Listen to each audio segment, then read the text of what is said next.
Hey guys, Andy here from Mediocre Hobbies, bringing you a hobby tutorial. So I often reach out to the community and ask them if there's any specific videos they would like me to make or produce.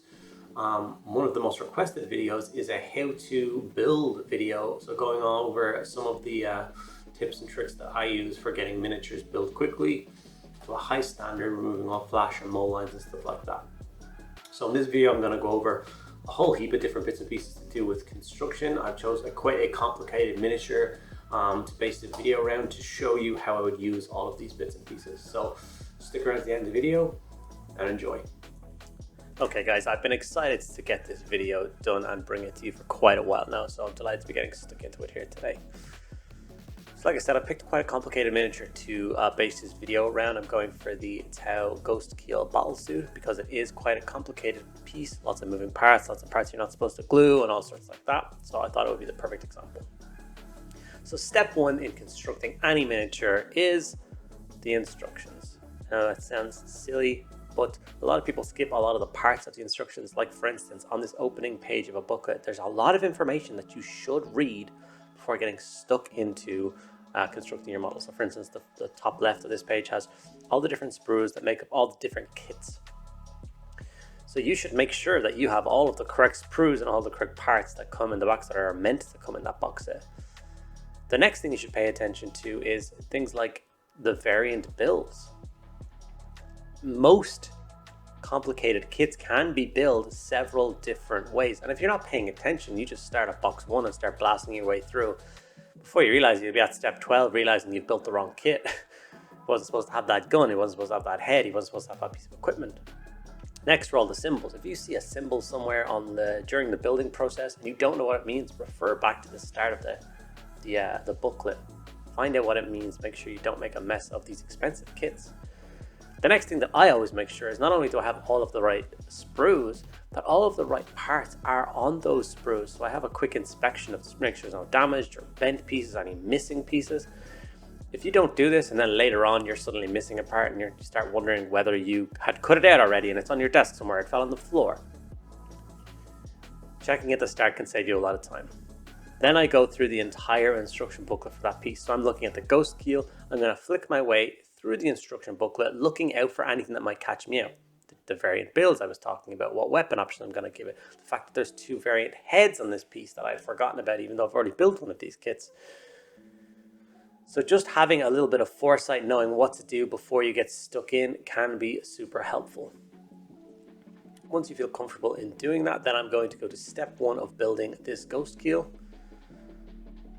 Okay, so I'm going to go through some of the tools that I use when building miniatures. So first of all, a nice, good, high quality clippers. A lot of people give Games Workshop flack for the price of these clippers. They're honestly fantastic. You can get other miniature clippers out there, but make sure that they are just that, miniature clippers. Don't go to your local hardware store and get a snips or anything like that. You want something with a really small flat head, sharp blades, that's going to be able to get in at all those parts and work perfectly. Next is a file. Very simple tool. Once again, try and get miniature or hobby files. Don't go to the hardware store and buy files that probably have too high a grit and are going to take chunks out of the plastic kit. Next, we're going to move over to our hobby knife and mold line remover.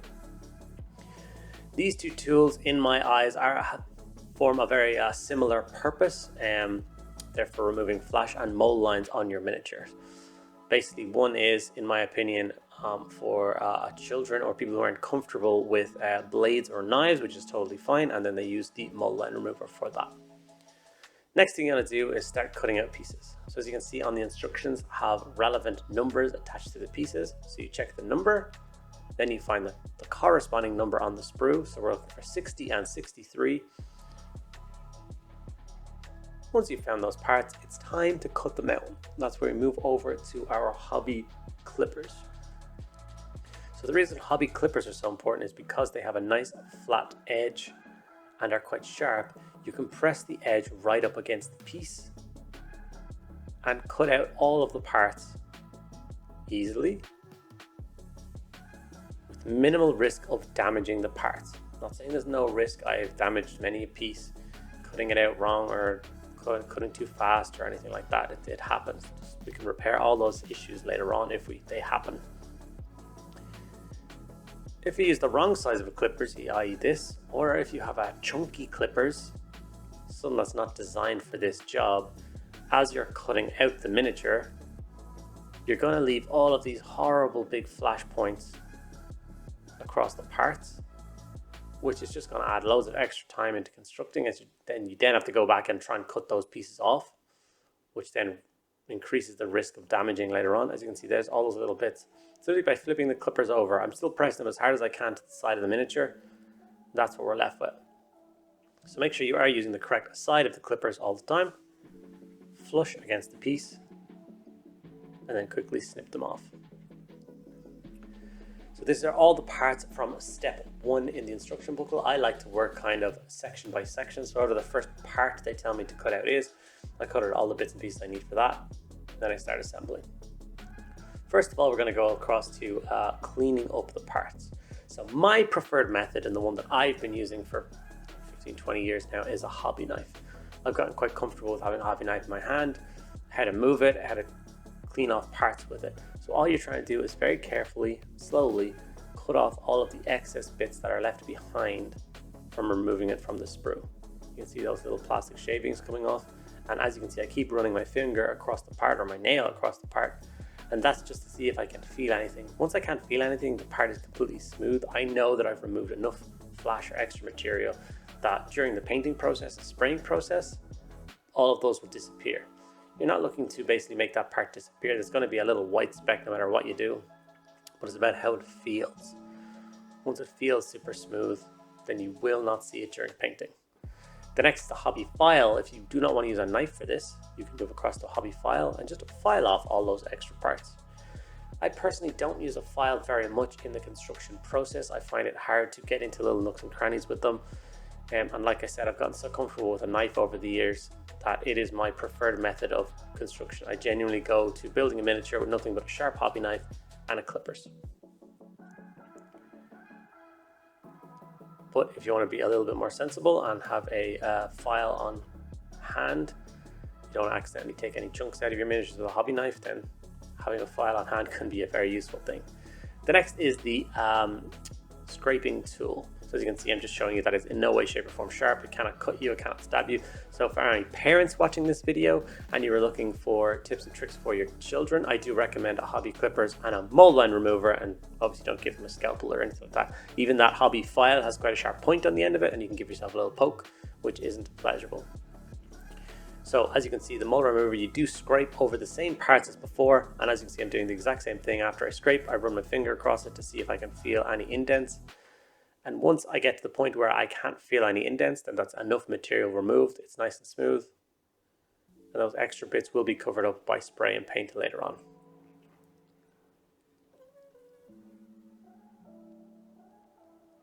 Once again, this is not only a tool for children. If you are someone who just does not feel comfortable having a scalpel in your hands, I absolutely understand that. I remember the first time I held a scalpel and how nervous I was about it. So yeah, don't knock that tool until you've tried it. It's actually quite good. Next thing I'm going to do is move across to the mold line. So that line running across that part there that I was showing you, it's formed when the two parts of the mold are pressed together and the plastic is injected inside of it. Where the two molds meet, there will be a line all across your miniature. This is a mold line. And as you can see, by simply scraping your hobby knife or your mold line remover across this part, you will remove this line. If you want to have nice flush parts, I do recommend you spend the extra little bit of time and remove all mold lines on your miniatures as you're going along. It will help you out immensely. Next, it's time for gluing. So there are two main types of glue. So there are poly cement or plastic glue. Many different companies make plastic glue. I like the Games Workshop one for the handy little application needle. Some people like the Tamiya ones for the little brush. It's just totally up to you, personal preference. You do not need to put much plastic cement on a piece to stick it together. As you can see, these two parts are bonded together perfectly now, and I did not put much of it on at all. So I just keep continuing the process with all the different bits and pieces that I cut out to make up the leg. Once the parts are stuck together, it's time to then put the leg together. Same process before. I add a little bit of glue here. You can actually see here that as I start to hold the parts close to each other, I noticed that there's another point that will touch, so I add a touch of glue there. And then I press them together. You don't have to hold them for long, as you can see. I can already let that piece go. It's not going to fall off because there's a good strong connection point between those two parts. Next, we're going to put on his big chunky thigh armor. And I wasn't sure quickly what way around the thigh armor went, so I did something called dry fitting. That's where you place the piece onto the miniature as if you were going to glue it, just to test fit it to make sure it fits properly, to make sure it's the right way around. So you can see, okay, that's the correct way around to have that thigh plate. I then remove the piece, add some glue, and then get it stuck on. I do actually test fit most things as I'm going along, just to make sure all the angles are right. If something isn't fitting together correctly, then perhaps I've missed a piece of flash or a mold line. So this is a good way to know if you're on the right track. So here's one of his legs constructed. I then move across through the instruction booklet. I build the other leg. His hip armor and his feet are now all cut out and all cleaned up. So now it's time to construct this part. Now, this is the bit where I personally move across to something like super glue, because there's a big ball and socket joint. And when you stick the plastic glue to it, the plastic glue can move around a little bit before it cures. It will stick the two pieces together immediately, but there will be movement in it. There won't be with super glue. It will dry fast and hard. You don't want parts like this moving about during the building process, because then you're going to end up with a kind of like a wonky pose or something. Imagine the hip armor slightly tilted backwards. Then all of a sudden you stick that just compounds the problem as you move on to the rest of the construction. Before you know it, the torso is a little bit tilted backwards, and then the head, and all of a sudden you've got this model that looks like it's going to fall over backwards. And that can all happen from just a little bit of movement from the bottom of the model working its way up, so you don't want that to happen. So once these two parts are complete, I'm going to move on to something that's quite annoying. Not a lot of kits have issues like this, but for me, building this kit, I actually was in a bit of shock. So for instance, you have these feet, which are ball and socket, which obviously they can go into a million different positions. So there's 2 feet. So in order to make this base work, you're going to have to glue 2 feet to the base and then 2 ankles into those feet, and try and line it all up so it matches perfectly. You can't hold it all together. As you can see, it's quite an awkward, finicky thing. So I'm going to show you guys how I tackle an issue like this. So what I do is I basically hold it in position as best I can, and then pull away the rest and glue one part. I basically need an anchor point to start putting these pieces together. A lot of people will make the mistake of gluing the feet onto the body, and then all of a sudden, how are you going to make sure that those feet are going to sit flat onto the ground? If you get that angle off just a tiny bit, a little degree left or right, and all of a sudden the feet aren't sitting flush on the base, that's not what you want. So once I have that first foot glued in place, I just give it a few seconds for that to dry properly. I then move along, put the model back into place again, making sure that I'm comfortable with the pose. I then put a little bit of pressure and hold the right foot in place, and then add my drop of super glue to the same thing. Drop of super glue onto one corner, give that a second to dry so you can remove your hand, and then you can add super glue to the other parts of it.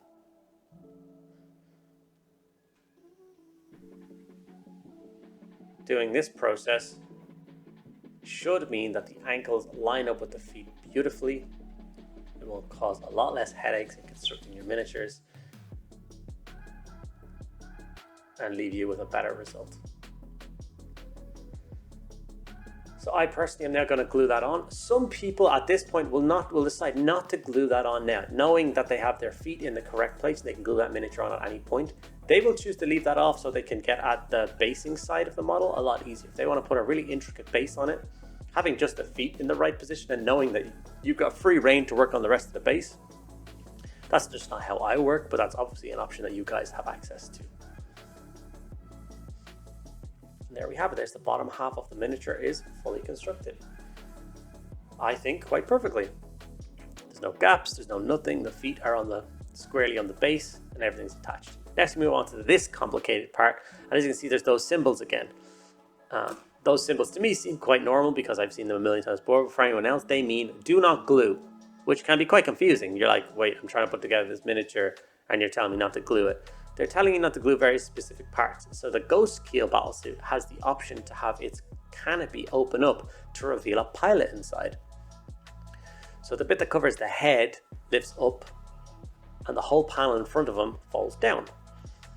So I dry fit these parts here to know where I can put glue without obscuring those points. So what I do is I run glue along and then I stop a couple of centimeters either side of the connection point, because when I press the two pieces together, that glue is going to basically kind of squirm around and go into all the nooks and crannies. So if you give it a couple of centimeters of space, that means it's not going to rush into that bit after you push the pieces together and cause it to glue.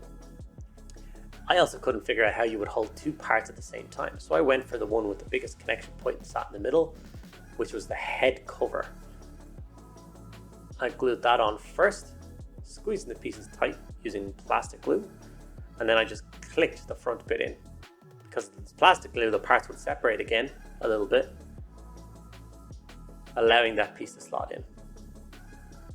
And then one of the key tricks to this is give this an extra minute or two and keep moving those parts around, just in case some glue has gotten into the mechanism that's supposed to move. If you keep moving it, you will break the tension of the glue and it will continue to move afterwards. If you just close it up, forget it, come back to it 2 minutes later and check and see if it's going to move, it's not, and you're going to have a bad day.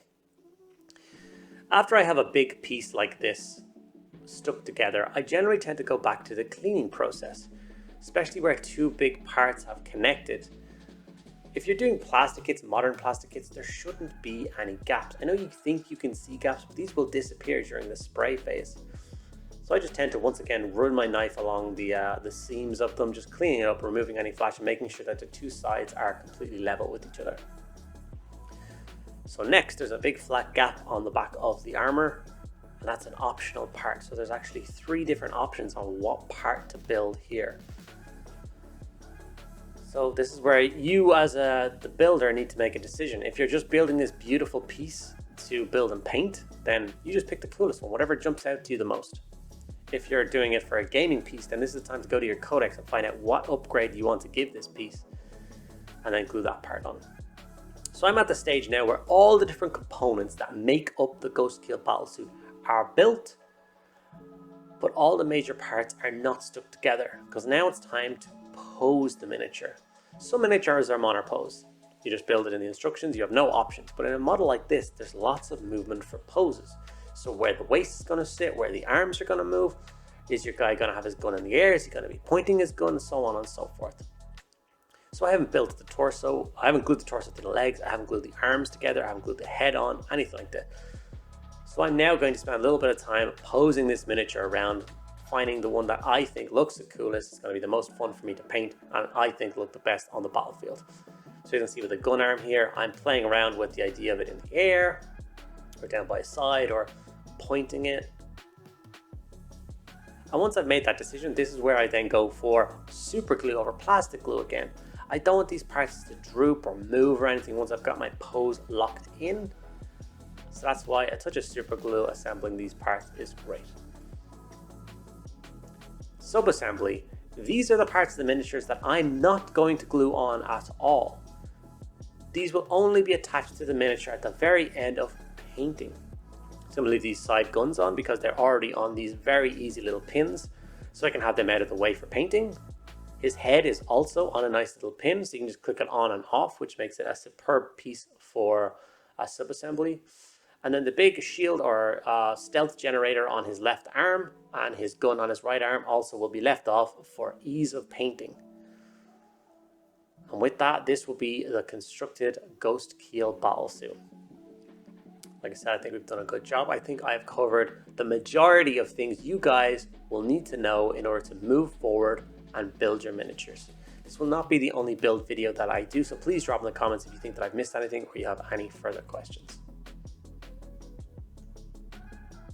Okay guys, as you can see, we have managed to build our Ghost Keel battlesuit up to a high standard. I've removed all flash, all mole lines, all the gaps are filled. It is in my opinion, a perfectly constructed miniature. Do you think I missed any tips and tricks in the construction side of things? Don't worry if you wanted to learn anything about resin miniatures or forge rule miniatures.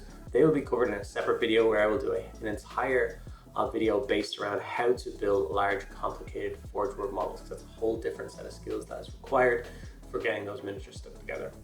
So stick around for that video soon. If you did like what you've seen here today, make sure that you do hit that like button.